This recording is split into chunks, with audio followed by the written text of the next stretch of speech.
Bom dia, gente, tudo bom? O Senhor te enche de paz, de alegria e de amor, força, sabedoria e coragem, pureza, santidade e de vontade de servir a Ele. Como vocês sabem, eu faço uma série de versículos sobre um tema específico. Hoje o tema será jejum. Para quem não sabe, jejum é se abster de comer, ou se abster de comer e beber, né? Ou de alguma outra prática também pode ser considerado jejum, para que você tenha um tempo maior de qualidade com Deus, né? Mas o jejum mesmo é ficar sem alimento, né? Ou sem alimento e água. Eu não recomendo ficar mais de 3 dias sem comer e beber água, porque você começa a ter muita fraqueza. E geralmente o máximo que eu fico é 3 dias sem comer e sem beber água por causa do jejum de Esther. Esther na Bíblia ficou 3 dias sem comer e sem beber água para um propósito específico. Agora, sem comida você aguenta mais tempo. Mas sem água você corre o risco de desidratar, principalmente no nosso país que tem muito calor, né? Também o jejum, o fim dele específico, além de você ter mais comunhão com Deus, é para ter mais poder, ter mais entendimento e lutar contra os espíritos que dominam o mundo, né? Jesus usa esse exemplo falando que certas castas de demônio só saem por jejum e por oração.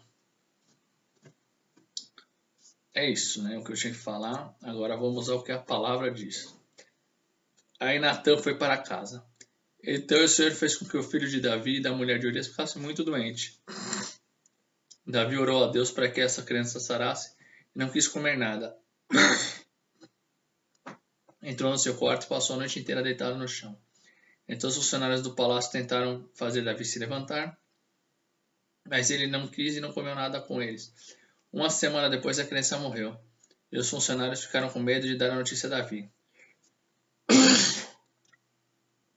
Eles disseram: enquanto a criança estava viva, Davi não respondia quando falávamos com ele. Como vamos dizer a ele que a criança morreu? Ele poderá fazer alguma loucura.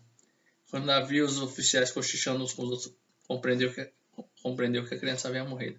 Então perguntou: a criança morreu? Morreu, responderam eles. Então Davi se levantou do chão, tomou um banho, penteou os cabelos e trocou de roupa. Depois foi à casa de Deus do Senhor e o adorou. Quando voltou ao palácio, pediu comida e comeu logo o que foi servido. Aí os seus oficiais disseram: nós não entendemos isso. Enquanto o menino estava vivo, o Senhor chorou por ele e não comeu. Mas logo que ele morreu, o Senhor se levantou e comeu.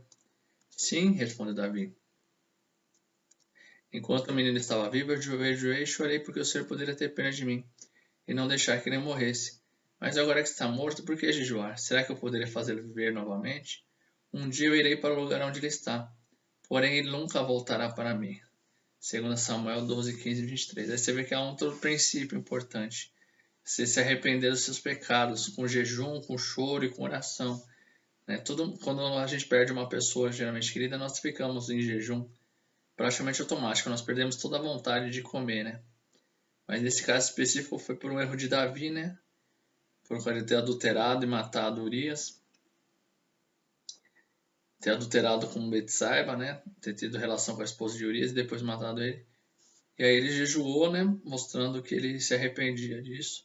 Mesmo assim, o Senhor não permitiu que a oração de Davi fosse atendida, né? Porque foi um pecado muito grave e ele realmente precisava ter uma lição disso, né? Na verdade, ele merecia ter morrido pelo que ele fez, né? Só que Deus perdoou o pecado dele por uma misericórdia infinita dele, né? Porque é algo que muitas pessoas teriam muita dificuldade de perdoar. Mas Deus mostrou a sua misericórdia, né? 1 Samuel 12, 15 e 23. Algum tempo depois, os exércitos dos Moabitas e dos Amonitas, junto com os Menuitas, invadiram o país de Judá. Alguns homens vieram a Josafá. Um exército enorme do país de Edom veio do outro lado do Mar Morto para atacar o Senhor. Eles já conquistaram a cidade de Razão Tamar. Josafá ficou com medo e orou a Deus, o Senhor pedindo socorro. Depois deu ordem para todo o povo de Judá jejuasse. Segundo na Crônicas 21:3. Aí você vê novamente uma questão difícil. Além da oração, as pessoas intercediam junto com jejuns. E tem uma profetisa, se eu não me engano, era Ana. Não sei se era Ana, não lembro o nome, que ela também jejuou. Ela jejuava e orava. Era a forma dela servir ao Senhor todos os dias da vida dela, e por causa disso ela viu ela viu Jesus ainda como, quase como bebê. Se não me engano, ela que tomou Jesus nos braços e louvou a Deus. Ela sempre servia a Deus com jejum e orações. Pela segunda vez o Senhor Deus disse a Jonas: apronte-se e vá à grande cidade de Nínive, e anuncie ao povo de lá a mensagem que eu vou dar a você. Jonas se aprontou e foi a Nínive, como o Senhor Deus havia ordenado. Nínive era tão grande que uma pessoa levava 3 dias para atravessá-la a pé. Jonas entrou na cidade, andou um dia inteiro, então começou a anunciar: dentro de 40 dias Nínive será destruída. Então os moradores de Nínive creram em Deus e resolveram que cada um devia jejuar.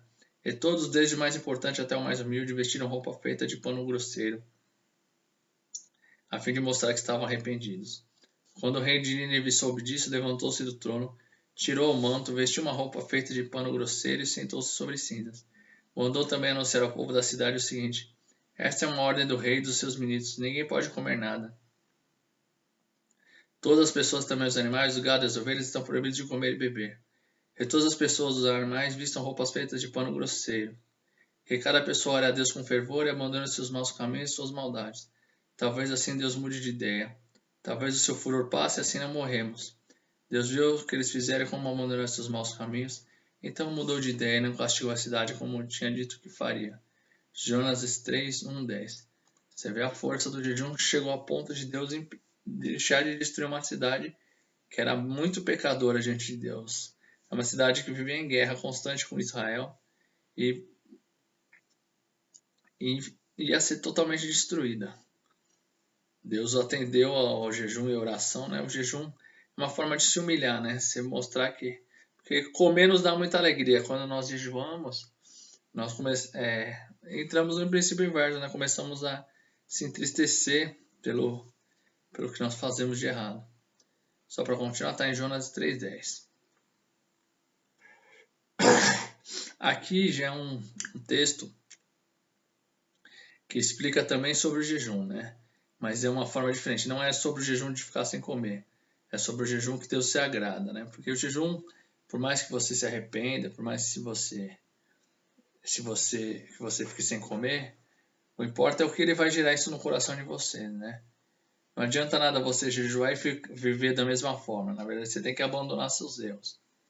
Esse é um texto muito bonito. O Senhor Deus diz: grite com toda a força sem parar. Grite alto como se você fosse uma trombeta. Anuncie a meu povo, os descendentes de Jacó, os seus pecados e suas maldades. De fato, eles me adoram todos os dias e dizem que querem saber qual é a minha vontade, como se fosse um povo que faz o que é direito e que não desobedece às minhas leis. Pedem que eu lhe dê leis justas e estão sempre prontos para me adorar. O povo pergunta a Deus: que adianta jejuar se tu nem notas? Por que passar fome se não se importa com isso? O Senhor responde: é verdade que nos dias de jejum vocês cuidam dos seus negócios, exploram seus empregados. Vocês passam os dias de jejum discutindo e brigando e chegam até a bater uns nos outros. Será que vocês pensam que quando jejuam assim eu vou ouvir as suas orações? O que eu quero que vocês façam nos dias de jejum? Será que desejo que passem fome, que se curvem como um bambu, que vistam roupa fina até de pano grosseiro e se deitem em cima de cinzas? É isso que vocês chamam de jejum? Acham que um dia de jejum assim me agrada? Não, não é esse o jejum que eu quero. Eu quero que solte aqueles que foram presos injustamente,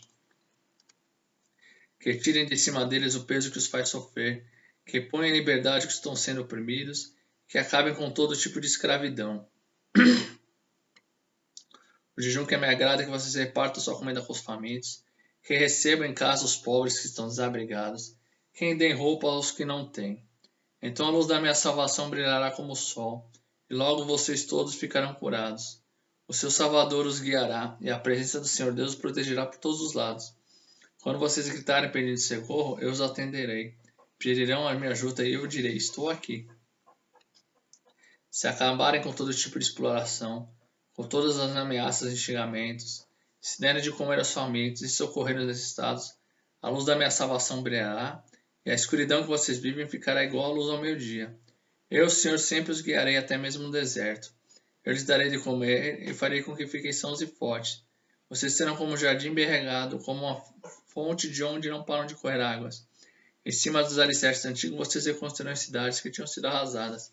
Vocês serão conhecidos como o povo que levantou muralhas de novo, que reconstruiu novamente casas que tinham caído. Isaías 58.